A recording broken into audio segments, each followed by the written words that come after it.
Mesdames, messieurs, bienvenue dans le graphique sur téléphone. Si c'est la première fois que vous regardez vidéo ça, pas oublier abonner avec channel là et pas oublier partager vidéo ça ensemble avec les amis. Nous portons pour une excellente vidéo qui montre kijan pour capable faire ça un cadre de visite sur téléphone ensemble avec application ça qui est Pixelab.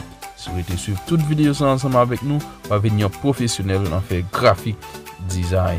Et pas oublier tout élément pour faire vidéo ça, tout élément pour faire carte de visite ça, en parlant des icônes, et bien on va joindre yo dans un lien à mettre en bas vidéo qui c'est canal Telegram pour nous mettre tout élément PNG pour capable faire graphique design. Pas oublier ça. Abonnez avec nous, partagez vidéo ça ensemble avec les amis.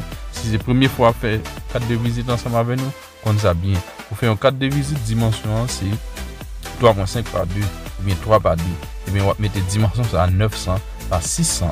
Et bien en aller, on suivre ensemble avec nous.